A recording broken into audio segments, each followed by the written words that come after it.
Let's see. I don't think he's gone live yet. Let me just send him a note. I'll just walk in there and tell him. Okay, he got it. Okay, so he says we're live now. Okay. Okay. Well, before we get started, I'm just going to go through all the members to make sure that they're here. I've got Karen Mayer. Here. Liz Doris. Here. Renee Thacker.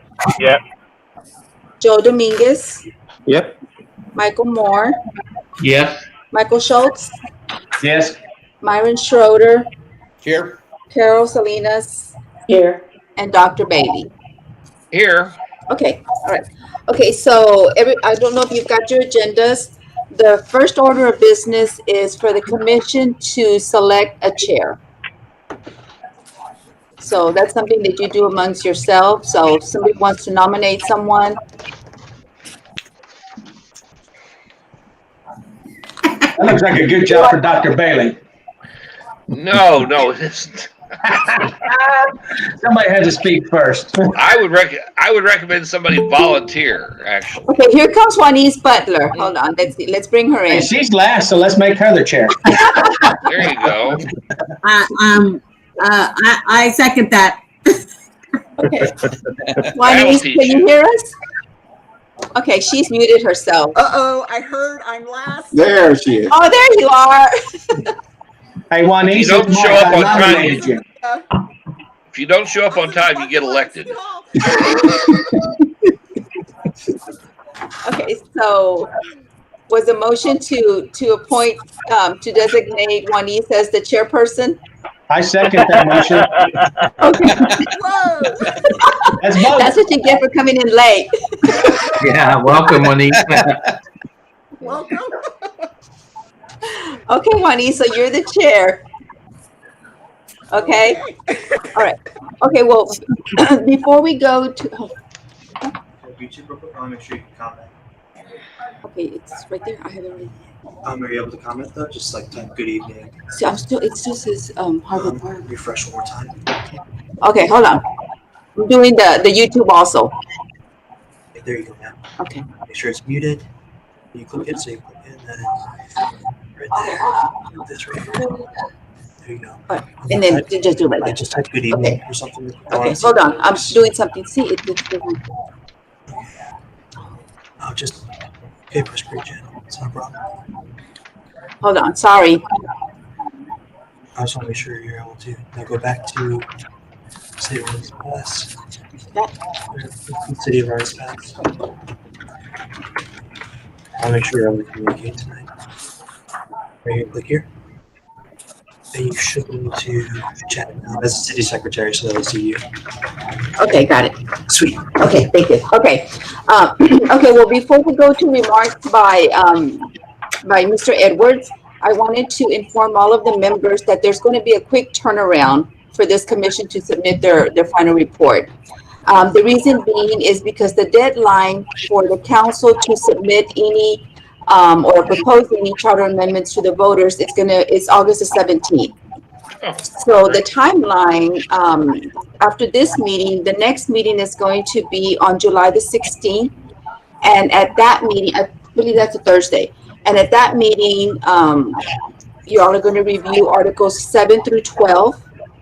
And then at the last meeting, which is going to be July the 21st, and that's a Tuesday, that is where the commission will finalize their report and submit any proposed charter amendments to the council. Now, this meeting is at 6 o'clock. So I wanted to ask is 6 o'clock okay for the other two meetings, or did y'all want to do them earlier? 6 is good with me. I'm good with 6. 6 is okay? Yes. Okay. All right. Okay. All right. All right, Gary. Okay, actually, I'm going to turn it over to Roxanne in just a minute. But before we start, Mary, where are we broadcasting, so to speak, right now? We're on YouTube. Where else are we? And then there's also a link on Facebook. Okay, thank you. Actually, I'm going to turn it over to our city attorney right now, who will give some information, and then I'll be giving some information also. So, Roxanne, you want to go ahead? Hello, leaders of Aransas Pass. How are you? Great. Good. You are in for an exciting few weeks with this wonderful civic lesson. It is a very important thing that we are doing here tonight and over the next course of the next couple of weeks. So I congratulate you for being nominated by your city council members and your mayor, and I thank you for participating in this very important event. Every 3 years, the city council appoints a charter review commission, such as yourself, to review our city charter. I want to tell you a little bit about our city charter and then give you some objectives on what you're going to be accomplishing over the next few weeks. The city charter is much like a city constitution. Much like the United States has a constitution, Texas has a constitution, well, so too does the city. In fact, it wasn't until 1912 that the Texas legislature and the Texas Constitution allowed for cities to have city constitutions. But in order for a city to have a city constitution, there had to be two requirements met. One was that population had to be at least 5,000 or over 5,000 people. And the second was that the voters of who they designated as part of the city had to actually approve the fact that they were going to become a city charter community known as a home rule city, and that they were going to have local control over what was important in their community. The whole purpose behind city charters and having these home rule municipalities was for our local governments to be able to create city ordinances, laws that were important to us as our neighbors. It became very evident, for example, that what may be important to Lubbock, Texas, may not be as important to Aransas Pass, and vice versa. So we have our city charter. Although the Texas Constitution provided for city charters to be created in 1912, it wasn't until almost 40 years later that Aransas Pass actually met the requirement to become a home rule city and have its city charter. Well, here we are today. We got the city charter established in 1951.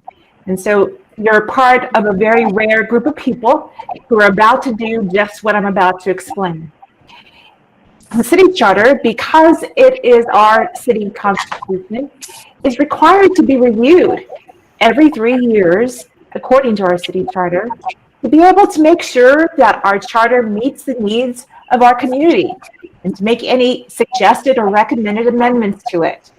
Now, there are debates across the legal community on whether or not a city charter, a U.S. Constitution, or a Texas Constitution, or a living, breathing document. But what we do know is that as documents, they can be amended. Your role tonight, the role that you've been appointed by your civic leaders, the mayor and council members, have said, we want you as a commission to review this charter. And when you review the charter, we're going to ask the city manager, the city secretary, and your city attorney to help you go through it. You're going to have to listen to some recommendations, perhaps make recommendations for yourself, to the charter, and then as a group collectively decide what recommendations in this great written report are going to be submitted to your city council. Your city council and mayor will then look at your recommendations in the report, and after making those reviews, they'll have hearing from you and a presentation from you about them.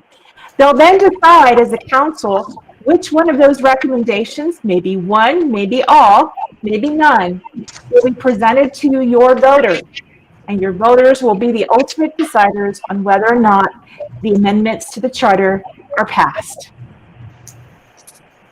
Now, normally, charter review commissions have about 3 months to get this done. But unfortunately, due to COVID, things have crunched up a bit. And we do have less than just 6 weeks to do it. As Mary, our city secretary, said, it all has to be done way before August 17th. We believe that we can meet that deadline. And the reason why is because one of our city leaders, our city manager, gave us assignments. So at this point, I'm going to turn it back over to your city manager and ask him to tell you what he made us do. There are several articles, and if you look at the charter, you see it's broken down into articles and sections that we've looked at, and going to put those on the table. You will probably have suggestions on your own, but these are issues we work with on a daily basis, the city does. So these are issues that we are going to present to you as potential, you make the final decision, potential considerations for the charter as far as changes in the charter. Let's start, actually, let's go back to Roxanne. One of the issues is the council, Article 3. Mary will be talking with you, and there's some issues we want to talk with you about. And then Mary will be doing elections, Article 4, and then I'll be doing city manager. Some of the, as I said, some of the issues on the table for discussion. And then you probably, if you've had a chance to look at the charter, you're going to have some suggestions yourself. And that's what we're trying to accomplish tonight from Article 1 through Article 6. Roxanne, have you had a chance to look at Article 3, the council? Yeah, so what Gary did is he sat down, Mary and I, and himself, he divided up the articles in the charter and made us review them as they pertain to how we function in city operations.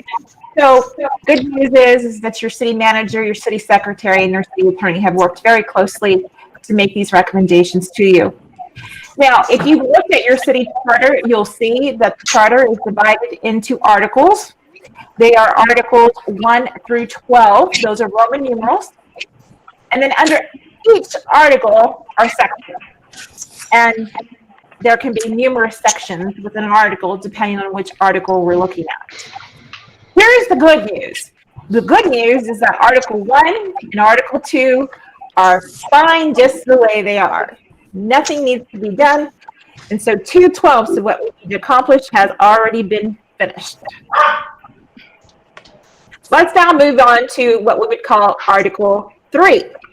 And Article 3 is referred to as entitled the Council. You will see there are numerous sections under Article 3, but the one that I want you to specifically focus on is going to be section number 8.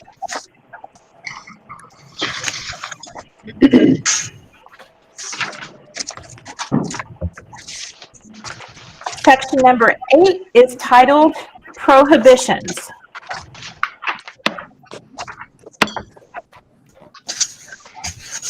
Now, to make this a little fun, I decided that I would give each recommendation a theme name. And so the theme name for this recommendation is Who's the Boss? Does everybody remember that TV series? Wasn't it awesome? I loved it. Who's the boss? All right. If you take a look in that paragraph, there is a part that says that department heads are supposed to be subject to the approval of the city council. Well, the reality is that's not how it's supposed to work. The city council chooses your manager, your city secretary, your city attorney, your city auditor, and your municipal court judge. This, however, city is a council manager form of government. And so it's the city manager who decides if department heads are hired or fired. So my legal recommendation to this Charter Review Commission is to consider proposing to the council who was proposed to be elected to remove language of department heads shall be subject to the approval of the city council and just completely delete it. Could you repeat that? I couldn't hear all that. I'm sorry. Couldn't hear it either. Roxanne, you were hard to hear there. I'm going to turn it. My recommendation is that There you we go. eliminate the language that says the appointment of department heads shall be subject to the approval of the council. Because they are not approved by the council, the department heads report directly to the city manager. Okay.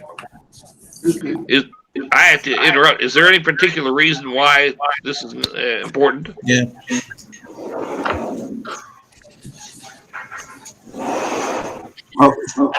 For one thing, it's contradicted later on in that same part where involvement by the council in day-to-day business is prohibited, and that would be part of it. And in reality, the council is not involved in the day-to-day operation. That would include department heads. That's the way it normally is throughout the nation in a council manager form of government. Okay. So what do we need to do? Do we need to approve your recommendation? Is that what we're doing now? Right now, we're just presenting them, and then after we finish, after she finishes, after Roxanne finishes, would like to hear your opinion on it and see if it's something that you want to bring forward. And then we'll do the same thing with Mary, the same thing with myself, and then we want to get your involvement as far as suggestions you have from the articles that are being discussed today. Okay. Okay, so we're not making any motions today or anything like that. Final decision won't be made until after the second meeting. Gotcha. Okay.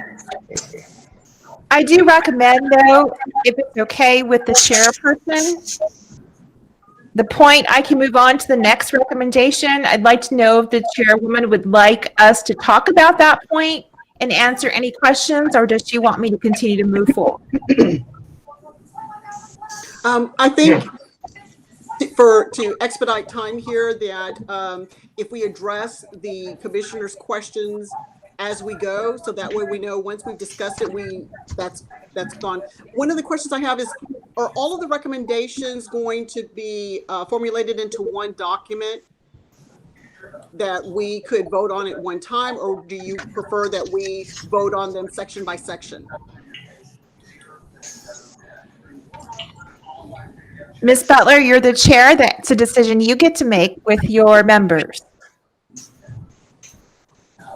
Okay. If I could just quickly have consensus of the commissioners. on your Denise, we preference can't for hear those, you very well. Section by section. Oh, you cannot? I apologize for that. Hold on one moment here. Let me see if I can.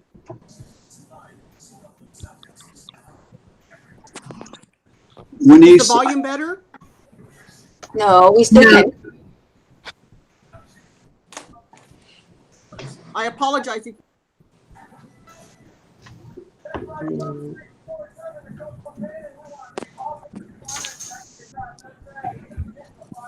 Can you hear me? Commissioners, can you hear me? Barely. I can hear you. So, yeah. I can hear you, but you're not very loud. yeah, you're still hard. That was a little better, but you're still hard to hear. I just wanted consensus from the commissioners. If you would like to, as each presenter makes their recommendations, if you would like to vote on them here on the spot, or would you like to wait until the end after we get through the document? I would like to wait till the end and see the full document. I'd like to wait till the end. This is Karen Meyer. I agree by section. I would like to wait.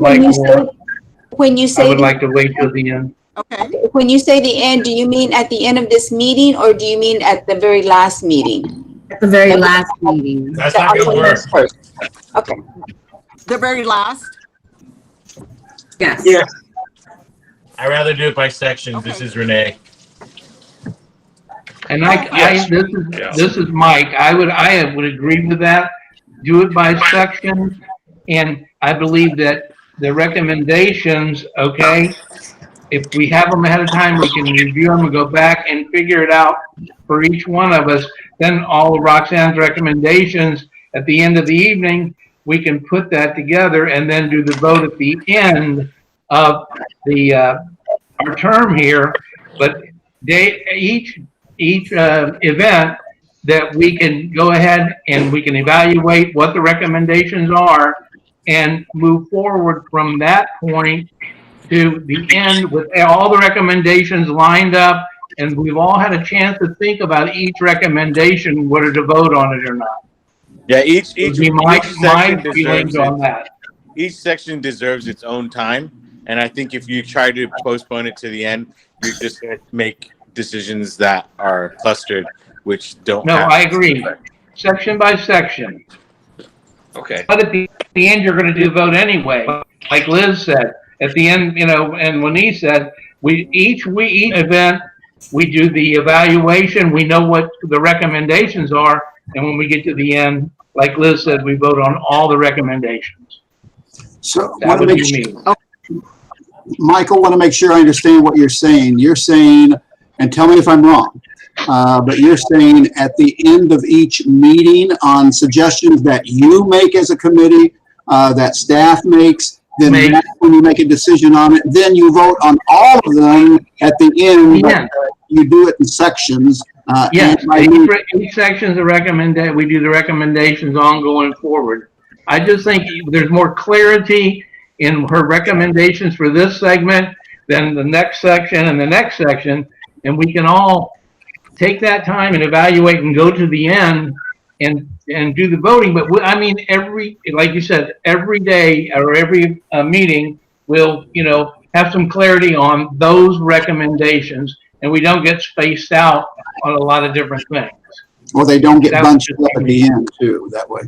Okay. Well, can we also have it highlighted? So if you're asking for a certain point, and there are a couple line items that you're suggesting that need to be amended, so you highlight those and then put your suggestion in a different color below it or something, so we can actually have it sent out at the end of every meeting, so we can review it and study it and do all that. And that's a good point. And we plan to do that as far as after each meeting, essentially giving you the minutes of what happened. Correct. Yes. And so you can make decisions certainly toward the end, and any decisions that were made during that meeting, you'll see that. And maybe you'll change your mind at the end too. That's a possibility on certain issues. So that's a good suggestion. We plan to go that direction, and we certainly will. Thank you. All right. Okay, so go ahead. Roxanne, Yes, ma'am. so tonight, are you going to take us through all of your recommendations for each article, or are we going to stop at Article 3? Well, the city manager, the city secretary, and I have each of our article assignments. Okay. We've started off Article 1 and Article 2 are fine. Right. We don't need any changes there. Article 3 is the first article we find that we need a change to.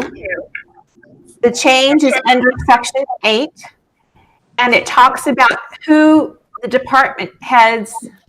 It's really about who the department heads report to. And it says that the department heads are subject to the approval of the council. Yeah. Well, they don't get approved by the council. They're supposed to report to the city manager. The only people who report to the council is the manager, the secretary, the auditor, the attorney, and the municipal court judge. So a part of this change is really just a cleanup based on our council manager form of government. So it's not really a political disagreement or change. It's just a cleanup of the way it actually functions. Okay. I think we're with you on that. I was just for the format for the rest of the evening.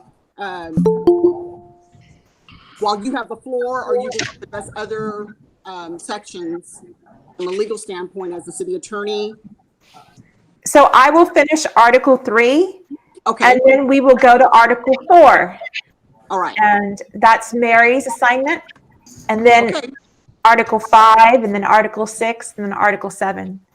Right now, under Article 3, the first point I made, we just wanted to see, do you have questions? Do you have suggestions? And then just follow your lead on how you want to proceed.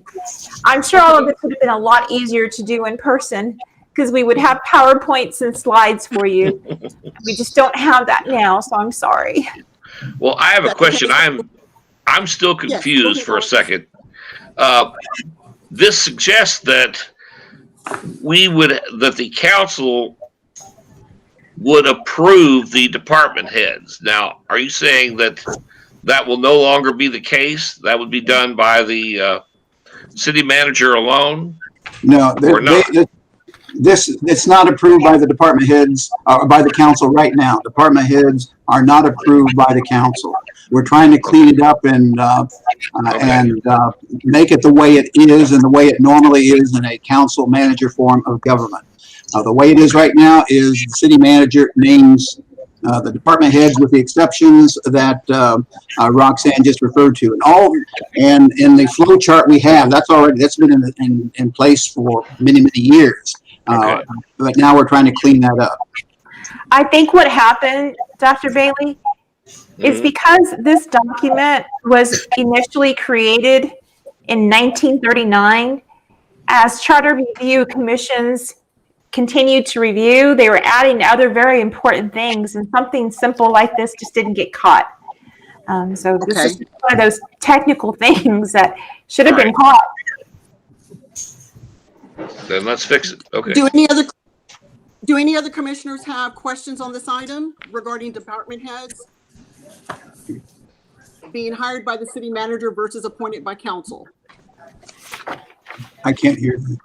Juanice, I can't hear you very hardly at all. Yeah. She asked if the council had any issues with it.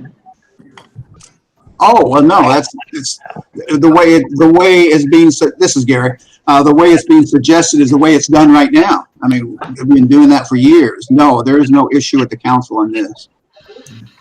Okay, any other questions? Nope. Sounds reasonable to me. All right. Roxanne, you want to continue then? Chairwoman Butler, may I? Yes, please proceed. Okay, thank you. All right, the next section under Article 3, and this is a really important one that I'm about to recommend. So I want to make sure I'm able to clearly explain it. It's involving our municipal court. If you look at Section 15, Article 3, Section 15, Municipal Court, you're going to see A, B, C, D, and E. And we're going to look at B, as in ball.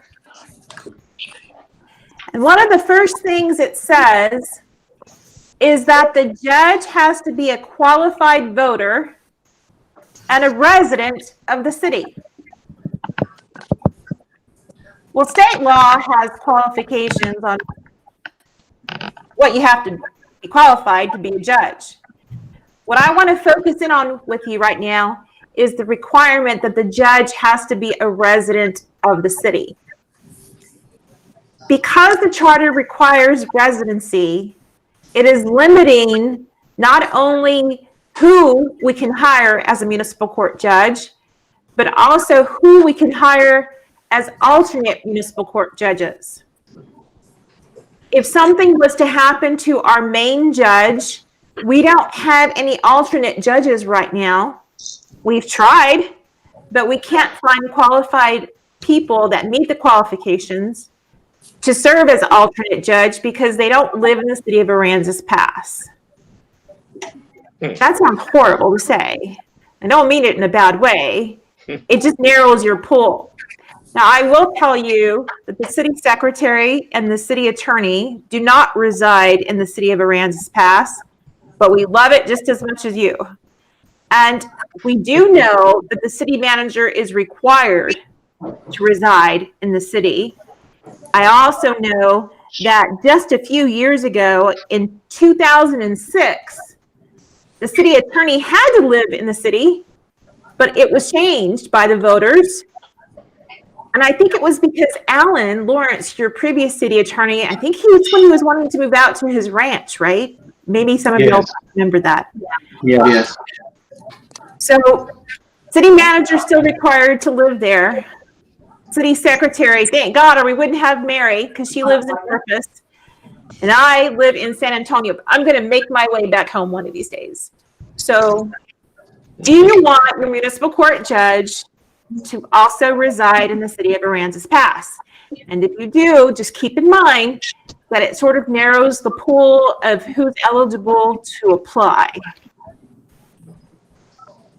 So your recommendation is to change that? My recommendation is for you to consider whether or not you want to change that. Roxanne, Mike Moore here. Can I throw a quick question past you? You know, we talk about Mary. I don't believe the chief of police lives in Aransas Pass. I don't believe the fire chief lives in Aransas Pass. There's a number of other people that are not living in Aransas Pass that, like you say, we pooled outside and brought people in. I believe that in all of those cases, key people, and don't get me wrong, I'm not saying anything about the selection, but like you said, the pool, I believe that it allows us more opportunity to find the right person by not staying right here. And I know Gary lives here now, but you know, I mean, but there's a number of other, in my opinion, city people, city employees that do not live right here in Aransas Pass. Am I correct? Does anyone want to elaborate on the various pros and cons of one way or the other? I mean, aside from the obvious, you know, having to go out of our city allows for a bigger pool. I mean, the benefits from coming outside of our community, they are great. But if we can find the right person outside of our community, which we've done in other positions already, I mean, you know, it's not hard to fall in love with our city. It takes a little bit of time, but it's not hard. And having that commitment is, I know, what is the worry. You know, having that background from our community as well, knowing what's best for the community. And when you look at just this table right here, I mean, majority of us live here. So we know what's best here because we're here on a day-to-day basis. But if we can, as a group, also know that we're in power still, we're voting for that person, we can make the right choice outside of our pool and outside of our community. Well, like I say, you know, the selection, like I said, you know, the fire chief doesn't live here. He knows our community. The chief of police, if we went outside and found the chief of police, our chief of police does not live here. Those people have done an awesome job for our community.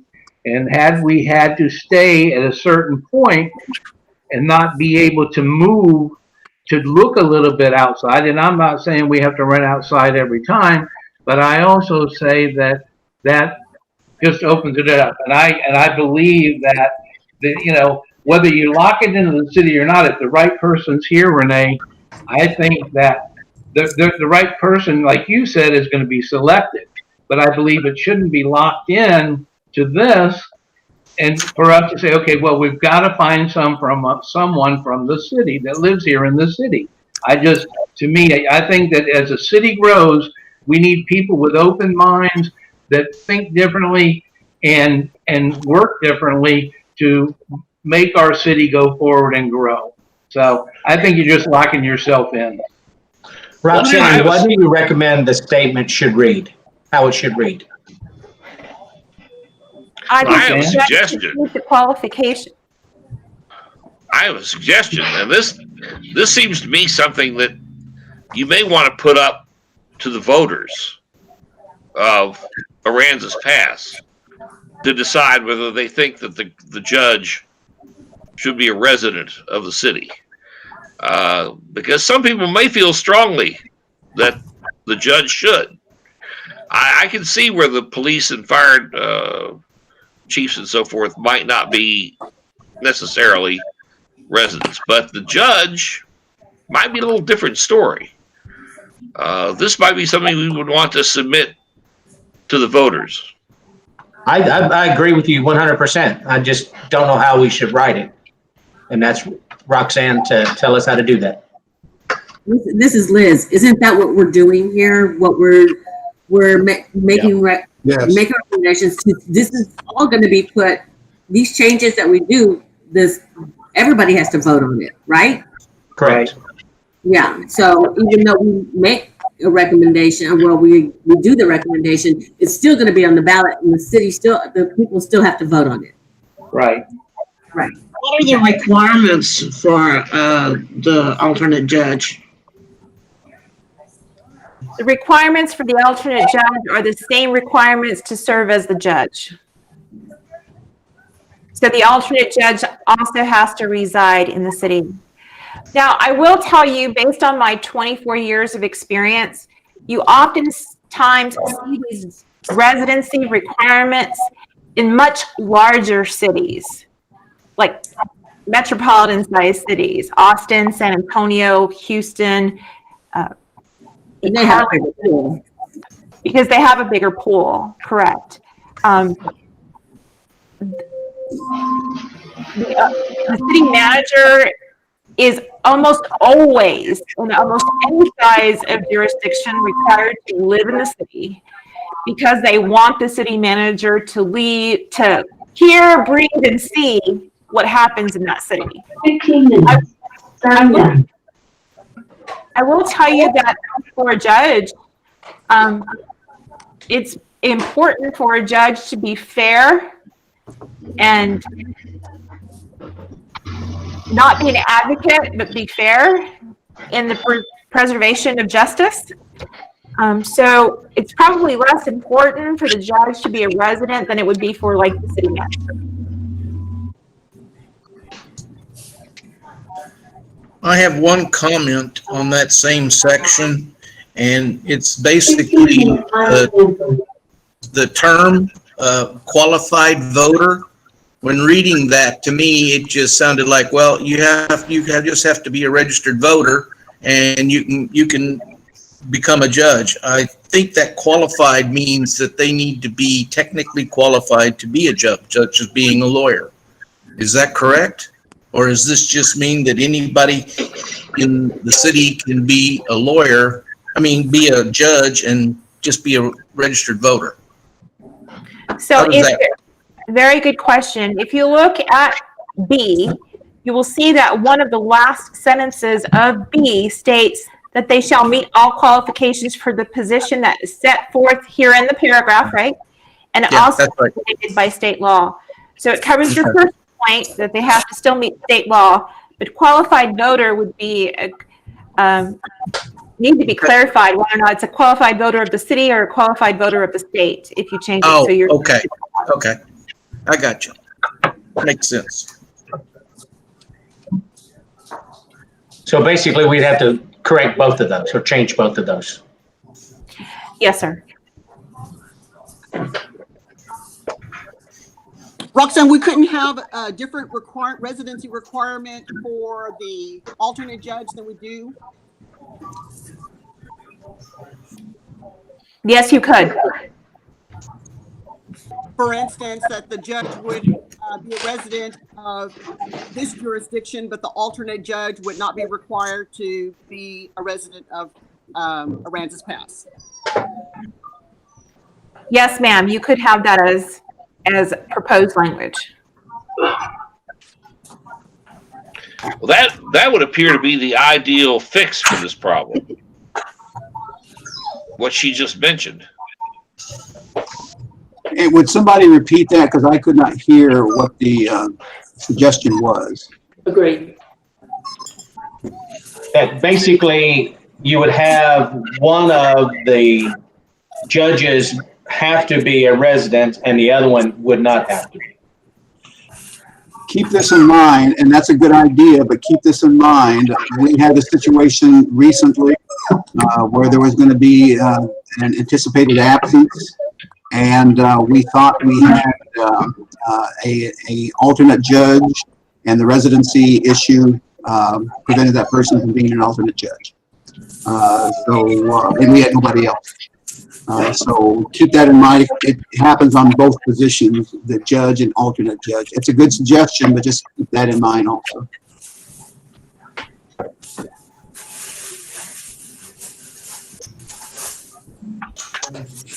I'm going to speak up. I have mixed feelings about that. I think someone in any position being a resident of Aransas Past would be a good idea, but we do have a limited pool. And I think if we close it down, we may have problems, not just this position, but, well, other than city manager, they need to live here, be here. But I think we should leave that pool open. Both of them? Can you hear me? Barely. We can barely hear you, Carol. Okay, is that better? Yes, yeah. For me, it's funny. Okay. Did you hear me? Do I need to repeat? Carol, I think you said to leave both positions open to beyond the borders of Aransas Pass. Did I tell me if I'm wrong?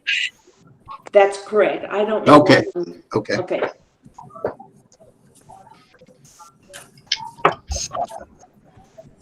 And again, vote that has to go out to vote. So if the town says no, then Right. Absolutely Yeah. correct. you know yeah. But we're trying to decide now what to put on the ballot too. Right.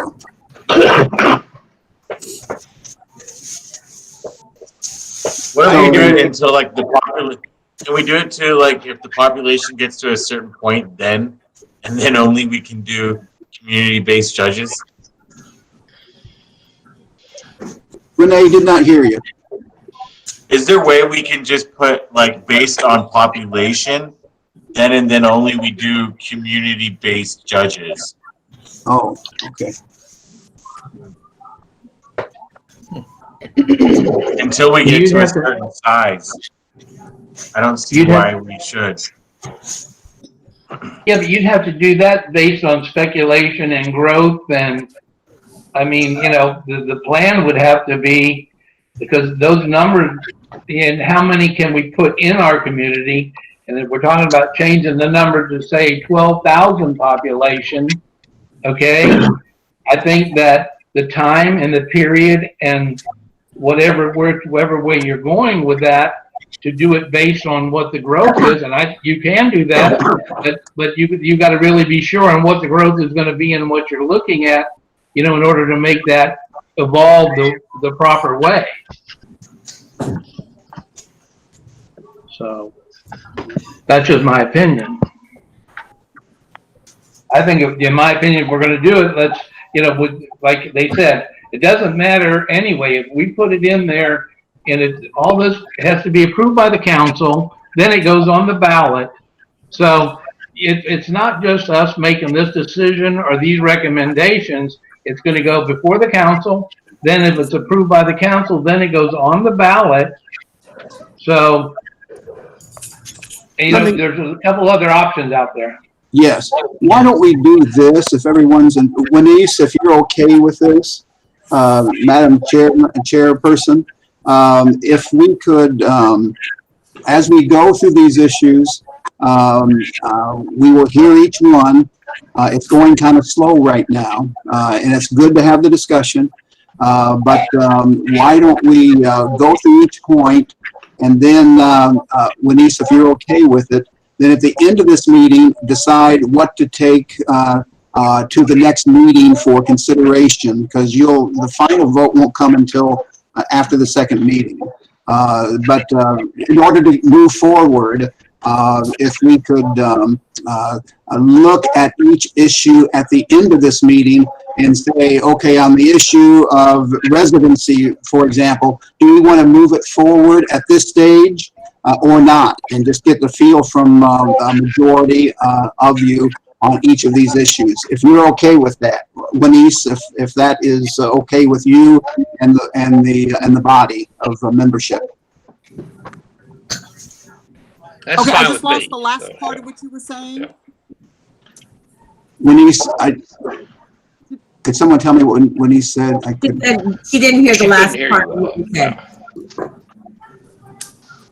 She did not hear she did not hear the last part? The last part, yeah. Correct. Okay, what I was saying is, in the last part is, at the end of the meeting, this meeting we're talking about right now, we'll go through each issue that we raised in this meeting, that you raise, that staff raises, see what we're going to take forward, and then we'll take that to the next meeting. As I think Renee said at the beginning, if we wait and don't have any preference and bring all in bulk over to the last meeting, it's going to be confusing. But if we have priorities that we set in this meeting, it's going to make it easier for us in the next meeting to 2 meetings for discussion if we decide in this meeting. But we'll hear each point that staff is raising, that you will raise, and then we'll decide on each one in this meeting if everyone's in agreement with that. Wenise, if everyone's in agreement with that, to move forward at the end of this meeting, what we want to move forward with. If I'm making hope I'm not perfectly vague as I point that out. Yes, that way we won't have to come back and revisit with time. Exactly. Yep. So we've had good discussion on this, Wenise. Are you okay if we move forward with either another point that Roxanne is going to make, or move on to Mary, either one? Is that okay with you, Wenise? That's fine. I do have one question just to get clarification.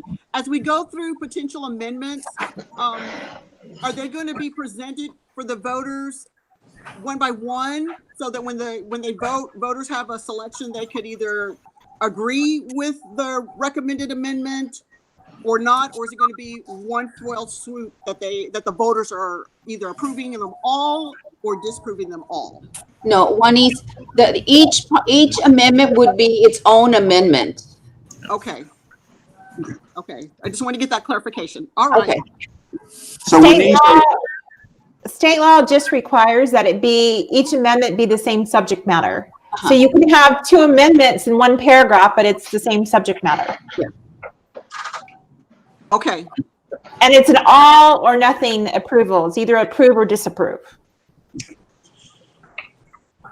So, Wenise, are you okay if we move forward? Yes, I am. Roxanne, do you have any more? Just beside that theme was to reside or not to reside.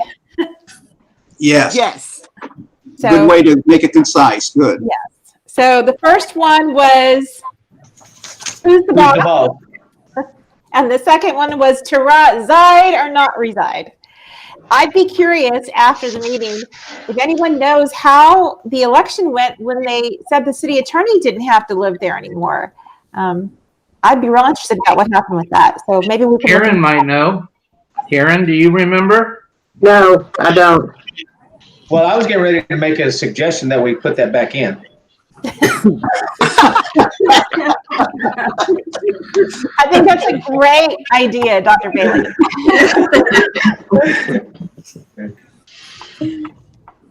Okay. The next point is still under the same subject matter, municipal court, and this theme is got court clerks. You know how it used to say got milk? Question mark? This is got court clerks. So I want you to take a look at section 15 still, but now it's C as in cat. Okay. And it says that the city secretary is the ex officio clerk of the court. So it's basically the city secretary is the court clerk. Now that usually is what happens in really, really small towns. We had gotten large enough where our court actually has 2 full-time court clerks. So our city secretary does not know how to do court operations at all. No, I do not. No, you're putting me on. Okay. And I'll bet she really doesn't want to either. No, Probably not. He's got enough work to I have do. enough on my plate. All right. Are those 2 positions fully funded? The permanent positions? I'm sorry, I didn't hear. Are the 2 positions fully funded? Yes. Yes. Yes, they are.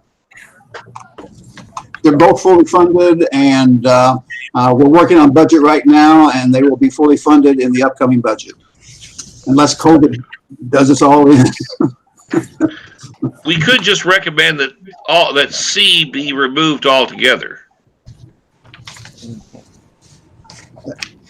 Okay. That makes Would sense. would that satisfy everybody? Yes. Yes, Yes. Yeah, that would be great. Can we actually do that? Yeah, so we'd have to propose it recommend it to the council and to the voters for the deletion of that sentence. That's a great idea. Yeah. So charter review commissioners, you had 3 themes for me under Article 3.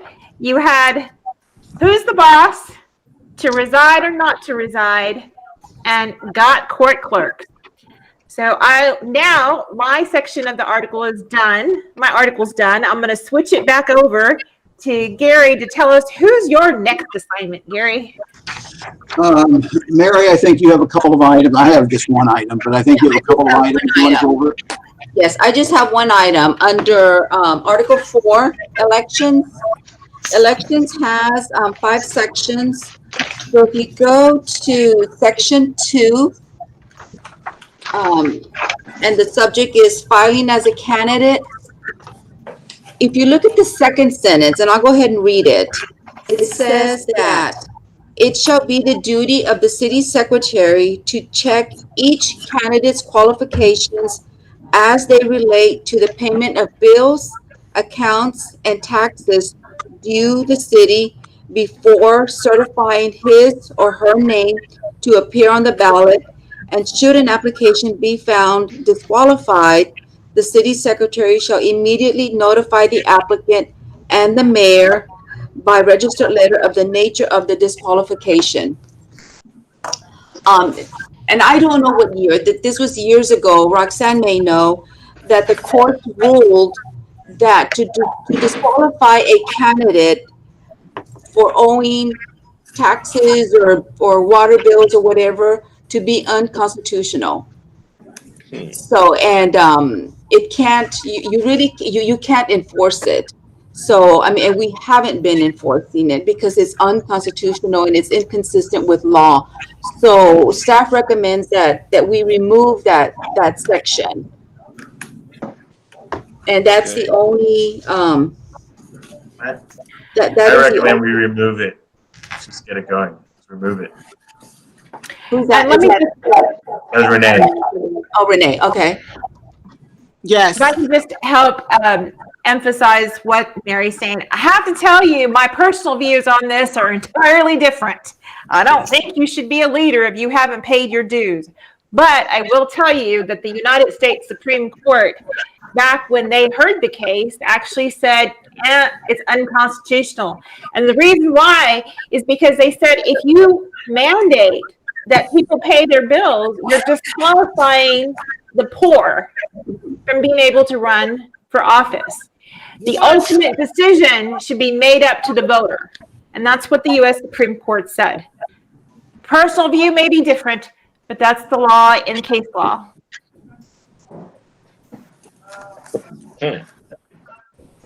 Interesting. Interesting. Okay.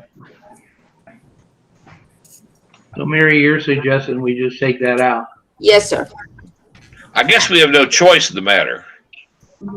Yeah. Yes. Sounds like. It's not enforceable. And if we You're right. in the courts by Updating it. Denise, if you're okay, unless there's more discussion on that item, sounds like there's uniform agreement on that. Denise, I'd like to go to the final item, which I have, if that's okay with you. Yes, please do. Please do. Okay. Last item is in Article 6 under City Manager. And let me get there real quick. 1 second. Get the exact language. 1 second. Here it is. Under Section 2, Article 6, Term and Salary, it says the city manager shall not be appointed for a definite term. That's not the way it's been going on. In fact, they appointed me for a term. So all we're suggesting is that shall not be appointed for a definite term. That partial sentence be eliminated, and it simply goes to the city manager may be removed at the will. That stays. Just remove shall not be appointed by a definite term. Again, the reason for that is they've been doing that. They're doing it right now. So I'm on a 3-year term, basically. It's a contractual term, but it's for 3 years, which expires very soon, actually. So that is that's the recommendation, is to clean up what we do right now. The council already appoints by term for the city manager. That's the recommendation, Wenise. But it's not going to be a contract, correct? It is a contract. The city manager is under a contract, and it's a 3-year contract. That's the term. Okay. Suggesting that language be left out. If the council wants to do that, they should be allowed to do that, is what we're saying, because they're doing it now. Okay. So is the city manager position considered a contracted employee? No. I didn't hear that. What she's saying is your position considered to be a contract employee. I think I can give some history on what's happened in the city manager world. It also oftentimes happens with the city attorney. When you have a full-time city attorney, it's very, very common. I believe initially what this meant is people can sometimes politically appoint somebody for a certain term, and the term will expire when the pendulum is swung one way, that you can't get rid of somebody. Does that make sense? No. No. All right, let's try it again. So basically, if you have a Republican, put a Republican in office, then a Democrat is elected, they get rid of them, put a Democrat in office. Right. Oh. So instead, what happens, city managers and city attorneys know without a doubt that our positions are usually not based on performance. If we're gotten rid of, we're normally because it's a political decision. The way city managers and city attorneys have protected themselves is they enter into contracts that allow them to be at will and will allow them to leave without suing the city, usually based on some sort of compensation package, because the majority does swing depending on what year it is. And so that's how city managers and city attorneys across the country do it. The city manager here is under a 3-year contract, but I'm pretty sure that his contract was before my time. I haven't read your contract, Gary, but I will make sure that I do that because it's coming up. Margaret's a smile. Okay. The 3-year contract's coming up, but the reality is the council could get rid of him at any time without having to make a political mess, I'm sure, if they gave him a certain dollar value that's in the contract. So what are we looking to change here? What is it? Say it again, Gary. All we're saying is under section 2, article 6, where it says the city manager shall not be appointed for a definite term, we're saying just eliminate the words shall not be appointed for a definite term. Everything else stays in that paragraph. Just eliminate those few words, shall not be appointed for a definite term. Just eliminate that. That's the reality we live with every day. All right. And that's also because you're based on a 3-year term right now. So technically, we're against the law. No, I'll disagree with you. That's a good point. I don't agree with the way that Gary's interpreting it. I don't think it's a term. I think he has a contract, not a term. There's a term in the contract, but he doesn't have a term for There's a term in the contract, but I don't have a term. Okay. Well, Is there a penalty to the city for early termination of your contract? Yes, if there's early termination, if the city manager leaves, he is open to execution in the public square. That's what's normally accepted.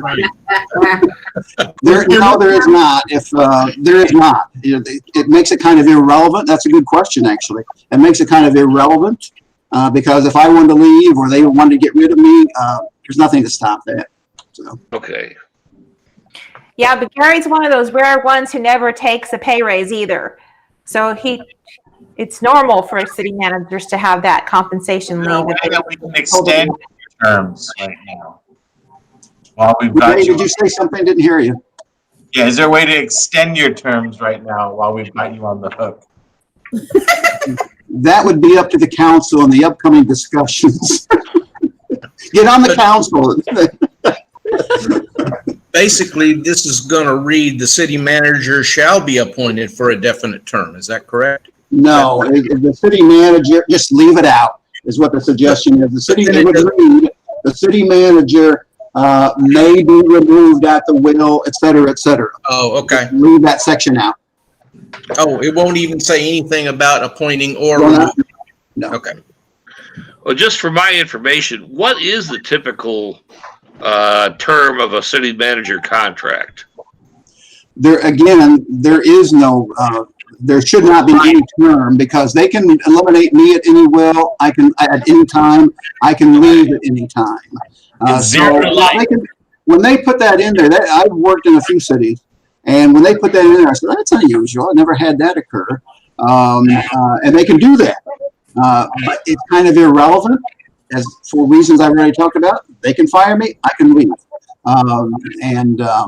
So there is no answer to your question. This is the first time I've dealt with it. I'm sure other cities have that. I would guess. I've not seen it. It's not something that you normally see. It's something I see all the time. Oh, you do? Yeah. With terms? Yeah. So, yes, actually. So it becomes relevant because if you have a term, if you want to fire them before the term, they usually get a compensation package to leave with a severance of they're not going to sue the city, a release. But sometimes people will wait till the 3-year term has ended and they can get rid of them without having to pay the severance package.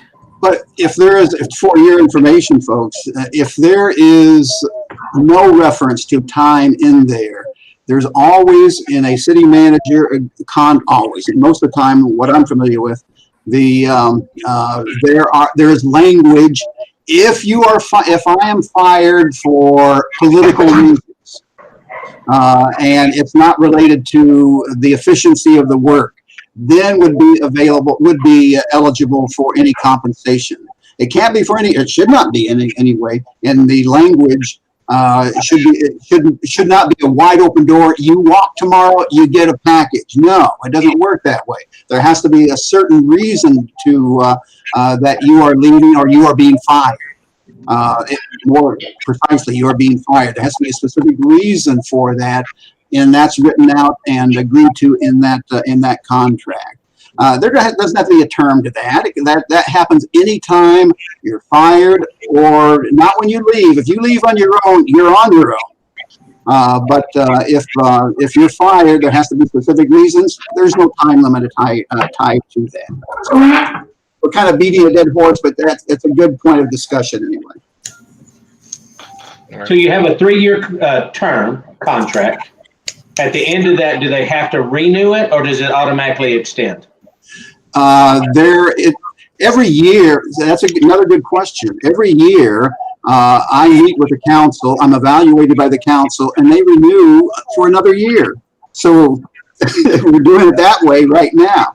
Now, we're going to be doing the 3-year period because that's what's in the contract. It essentially will be no different than what happens every year when they evaluate me and so far has renewed me. So I don't know if that answers your question or not, but it's a combination of both actually, with that 3-year period, but still yet they evaluate me every year. Same thing as they'll do at the end of the 3-year period. Same thing. So does the city council have the discretion to do a 2-year, 3-year, 4-year? Is there any guidance on that, Roxanne? I couldn't hear that. She's asking, does the city council, can they change it? Can they do it like, I'm going to do you a 2-year contract or a 4-year contract or Yeah, they could. They could. Just 3 years. Yeah, they could. I don't know why 3 years was chosen, but yeah, they could. Yes. Well, they figured if you hear it 3 years, you're good to go and you're going to continue. I guess. Hey, if you can make it 3 years in Aransas Pass, you become one of us. Or you can at least demand a raise. I told you you're doing a life tour with us. So is there agreement on that, would like to bring that forward? Yes. Okay. I got a question. Could the city council also hire you for, say, a 25-year term? They could. Well, they could hire me for a 100-year term. Of course, I'm only 25 years old. I would live that long. But they could hire me for whatever years, but they could still fire me. I could still quit. Oh, So it's okay. kind of irrelevant. So that's irrelevant, right? Putting that in It there. is. It really is. Yes. Okay, gotcha. So, Madam Chairperson, I don't see your picture around anywhere, but I know you're there. I think it's time to hear from the members and what suggestions they have that we can look at at the end of this meeting also, if that's okay with you, Madam Chairman. Yes, floor is open to commissioners for your comments, questions.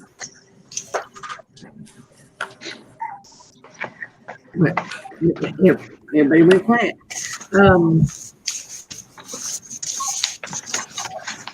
So are we talking about what we just were in discussion about? Are we talking about the whole thing? No, we're talking about what the articles that you see before you from Article 1 through Article 6. That's what we're restricting ourselves. We'll get to the others at the next meeting. Okay. I think what we've covered so far is worth keeping on, and so we can move forward and continue to the next meeting. Who said that? The recommendations that were made. Yeah. By Roxanne on the first one, and then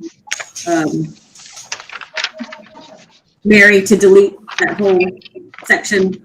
Yep. And then for Gary to take out the wording. Yep. Yeah, Section 8, Section 15, B and C. Article 4, Section 2, the unconstitutional one. Yeah. And then what we just went over with Gary, which is that section, Article 6, Section 2. Right. Okay. If I may, I do have a question going all the way back to Article 1, which we kind of skipped over. And this is just for my information. There's a great deal of discussion on Section 4 regarding extension of boundaries. And I just wonder if that's been, if the reason there's so much verbiage on there is because of difficulties we've had in attempting to annex property to the city. This is FYI, so, or F for my information. FMI. Yeah, FMI, yes. Yeah.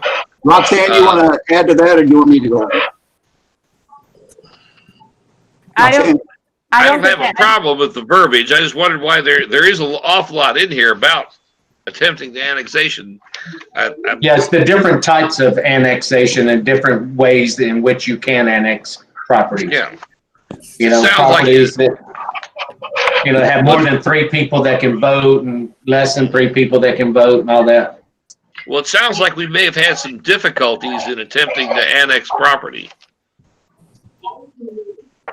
I'm gonna interject here. I think this charter, though, was written many, many years ago and does not actually pertain to what has happened recently.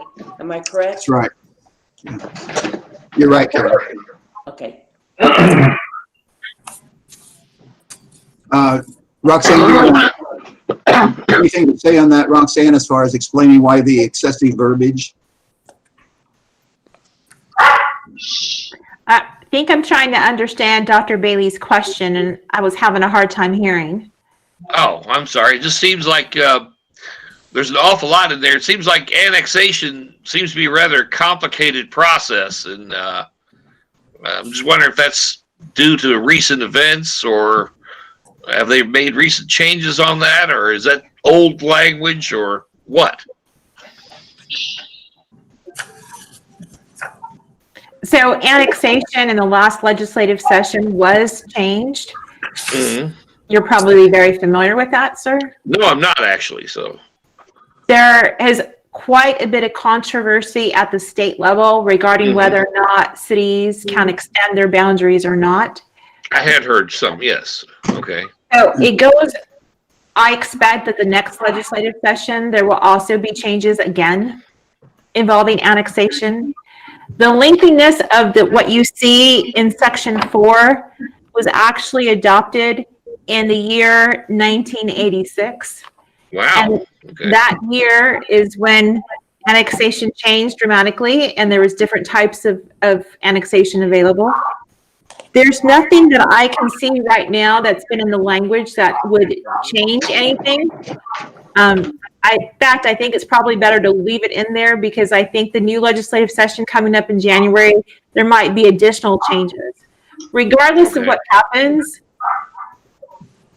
in the city charter, state law still trumps the city charter on many things, not all things. And so my legal recommendation would be to leave it as is. There will be comparisons between the city charter and the state law for any future analysis, though.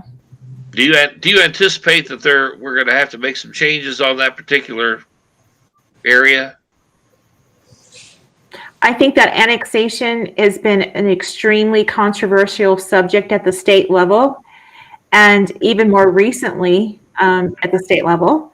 And I think that changes are going to be extremely fluid for the next couple of 10 years. Okay. So with the main issues that have arisen over all these changes legislative-wise, would that go towards item C? Is that kind of where it was, what it was directed at, being the city council being able to make those decisions? The language that was in that section, or in that, section 4 entirely, is language that existed in the statute at the time that it was adopted. Right. It does not mimic the current law, but I suspect the current law is going to be changed again very soon. So I guess you're saying, Roxanne, for that reason, we should leave it as it is because of anticipated changes. Is that what you're saying? I actually think Dr. Bailey's point is a good point. And I think the Charter Review Commission should decide if you want to eliminate the entire language or not. There's still a section there's D, is in daddy, that allows annexation by any method allowed under law. So we could eliminate it all if you want to, with the exception of that section. I just need to make sure that the city retains its power to annex. Well, no, that's what I'm concerned about, that we are able to retain our power to annex property. So sounds like that may be in jeopardy for political reasons in the near future. So, but it's out of our hands, I assume.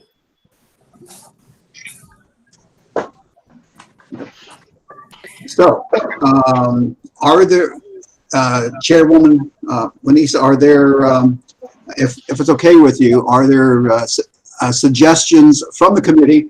Or do you want to stay with what we've heard so far, and at the next meeting maybe bring up some points related to the additional articles?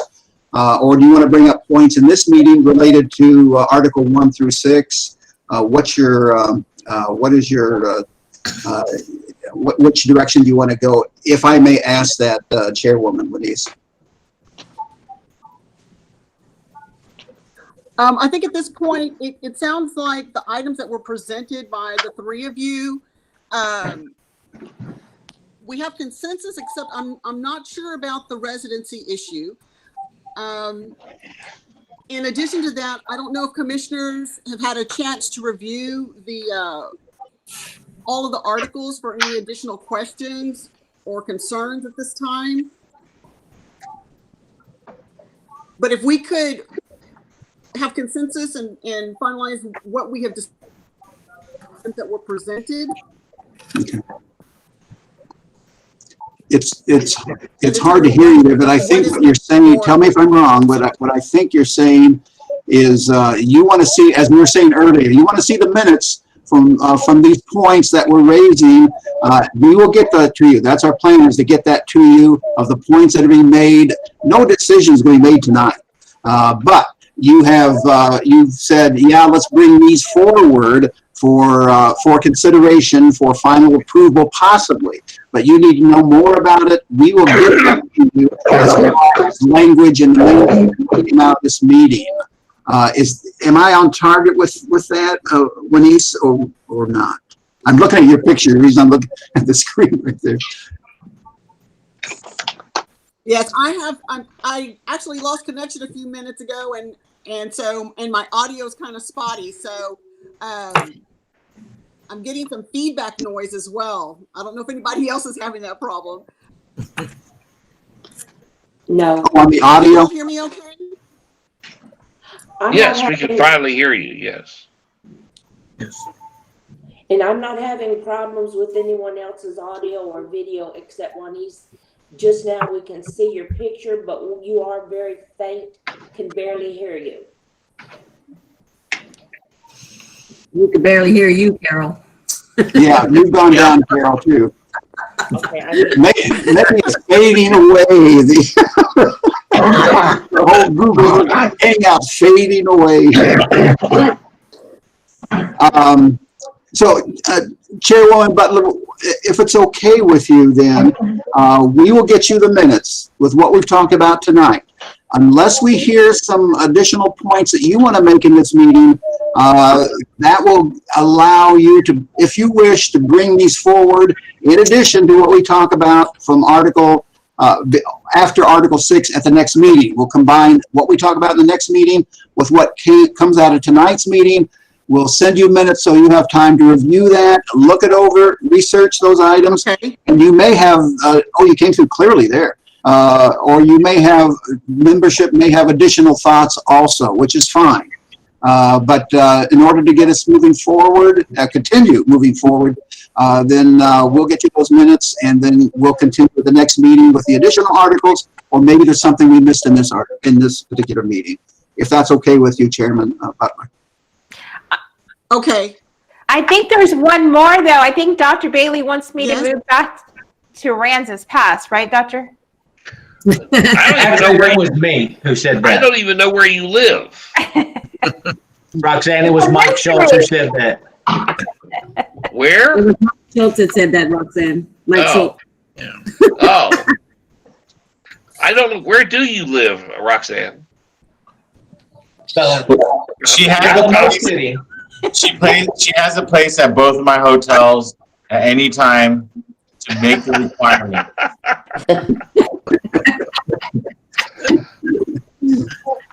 I say we move forward with the items already presented. Okay. Sounds fine. Mine. We will do that. No vote. No, Chairwoman Butler, no vote tonight, but we will be getting you the minutes, so you'll have time to review those. And then we'll continue with the next meeting next week, next Thursday. Mary, is that it? Next Thursday? Gary, what I'll do, I'll put together a preliminary report of the staff amendments or the staff suggestions that were submitted today.